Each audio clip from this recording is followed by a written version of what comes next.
Whispers of the Wind. The small coastal town of Ailridge had always been a quiet place, nestled between the silver cliffs and the ever-turning sea.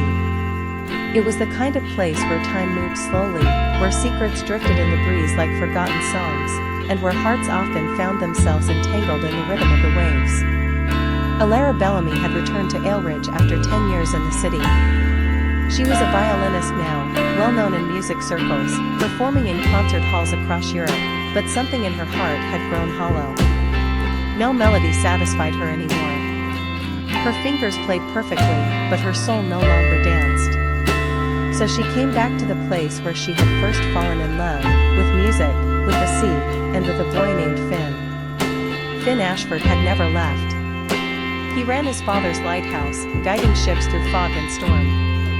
Life was simple, his days marked by routine. Tending to the great light, sketching seagulls in his notebook, and walking along the cliffs with his dog, Salas. But even in the simplicity, he had never stopped thinking of her. Alara had been the wind in his sails, the chaos in his calm. And when she left, she took the music out of his world too. They met again on a rainy afternoon. Alara stood at the edge of the cliffs, the sea wild behind her. Her hair, once tightly pinned in performance halls, now danced freely in the salty breeze. Finn approached quietly, unsure if she would even recognize him. She turned. And in that moment, it was as if the years had never passed. Finn, she breathed, the name trembling on her lips like a forgotten chord. Alara, he said, his voice rougher, deeper, but still the same. Their conversation began awkwardly, but soon memories unraveled between them like golden thread. The first time he showed her the constellations from the top of the lighthouse, the time she played her violin for him beneath a storm, the kiss they shared under a meteor shower. "I never stopped waiting for you," he admitted one evening as they sat in the lighthouse watching lightning flicker in the distant sea. "I thought I had to chase the world to find myself," she whispered. "But the music, it was always here." Days passed into weeks. Alara began to play again, not for grand stages, but for the wind, the gulls, and for Finn. Her melodies carried across the cliffs like prayers, soft and aching.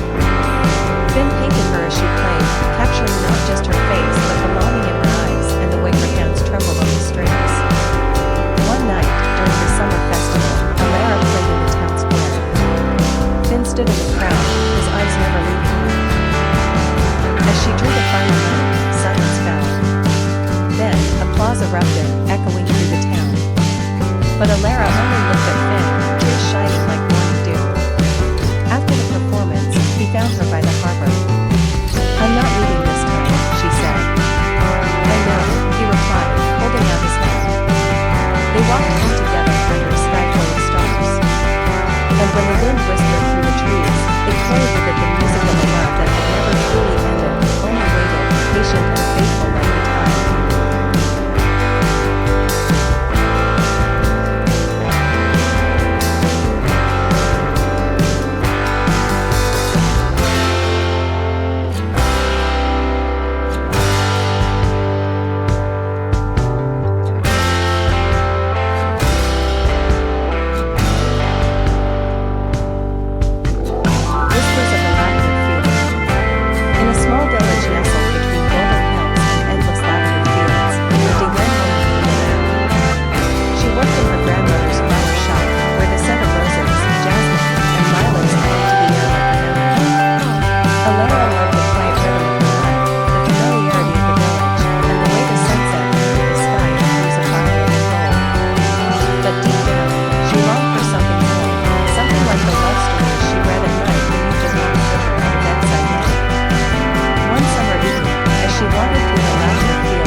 His eyes lost in the horizon. His name was Adrian, a traveling artist searching for beauty in forgotten places. "Do you always draw alone?" Alara asked, her voice soft as the breeze. Adrian looked up, smiling. "I wait for moments worth remembering. This place, this moment, it feels like one." From that night on, they met at the same tree. She brought him wildflowers, he gave her sketches. Their conversations were easy, filled with laughter and long silences that didn't need filling. Adrian painted the lavender fields, but it was Alara's smile that colored his world. Summer melted into autumn. The leaves turned copper, and with them came the realization that Adrian's time in the village was drawing to a close. He had promised to return to Paris to exhibit his paintings. On their last evening together, he handed her a small canvas wrapped in brown paper. "It's not finished," he said, "because I want to complete it when I see you again." Tears welled in her eyes. "What if you don't come back?" He leaned in, gently tucking a strand of hair behind her ear. "Then come find me. I'll be waiting, under the same sky." Adrian laughed, and life slowly returned to its quiet rhythm, but Alara was no longer the same. She had tasted the sweetness of love, and it lingered on her lips like honey. Every morning, she unwrapped the painting and imagined what it would look like when it was whole. Months passed. Seasons changed. Letters came and went between them, some long, some only a sentence. But every word carried a promise that their story was not over. A year later, Alara stood at the train station with a suitcase in hand, her heart beating like wings in her chest. She had finally decided to go. Paris welcomed her with the smell of rain and old books. She wandered through its streets, guided only by memories and instinct, until she found a small gallery tucked away in the corner of Montmartre. Inside, a collection of paintings bloomed across the walls. All of lavender fields, all with the same girl dancing through them. And then she saw it, the unfinished canvas, now complete. The girl stood beneath the oak tree, her eyes filled with light, and beside her was a man holding her hand. "Alara," a familiar voice called behind her. She turned. Adrian stood there, older only by time, not love. He smiled, just like he had the first time under the oak tree. "I've been waiting." She walked into his arms, and the scent of lavender wrapped around them once more. And there, in the city of light, two souls who once met under a country sky began their forever. The song beneath the pines. In a small town nestled between emerald hills and silver rivers, where pine trees whispered old lullabies to the wind, lived a young woman named Alara. She was the town's music teacher, quiet and gentle, known for her piano that echoed softly through the old community hall each evening like a heartbeat no one wanted to disturb. Every day at dusk, she would sit by the window of her small cottage and watch the sun melt behind the pines, her fingers absently playing melodies only the trees seemed to understand. Miles away, in the same town but a different world, lived Aiden, a former soldier who had returned from war with a heart burdened by silence and shadows.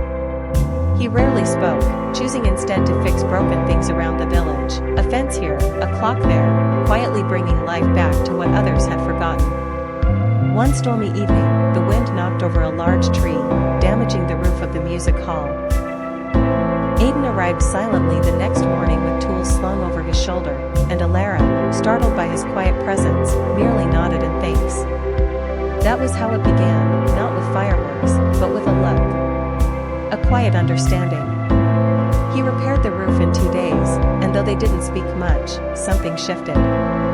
Each day, Alara would leave a cup of tea on the porch for him. And each day, he would nod slightly in gratitude. It became a ritual, silence, tea, and glances filled with unspoken words. One afternoon, Alara stayed late to practice a new piece. Aiden, passing by, heard the melody through the open windows.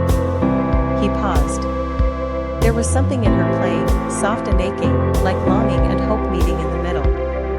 He stayed until the last note fell into the dusk, unnoticed. From that night on, he would walk by the hall each evening, listening in the shadows as she played. And somehow, she knew he was there. Her fingers grew braver, her music warmer, as if she were playing not just for herself, but for him, for the quiet man who knew how to listen without speaking. Autumn came with golden leaves and longer nights. One evening, as Alara played a new composition, she saw him standing at the door, not outside anymore, but there, just watching. She stopped, heart thundering. Was that, for someone, he asked, his voice deep and uncertain from disuse. For someone who needed to hear it, she replied, a faint smile tugging at her lips. He stepped inside. Slowly. Carefully. As if afraid the moment would shatter. Can you teach me? She blinked. To play? He nodded. And so, it began anew, with lessons by lamplight and shared silences, with hands brushing lightly on ivory keys and laughter rising from broken places. He learned scales and melodies, she learned his past. He told her of war, of nights spent under foreign stars, and the things he left behind. She told him of her parents who had passed, and how music became her way of surviving. Winter arrived with snow and stillness, but inside the music hall, warmth bloomed. They played duets. Sometimes they danced. One night, as snow whispered against the windows, she reached for his hand. I used to think love had to be loud, she whispered. But maybe it's just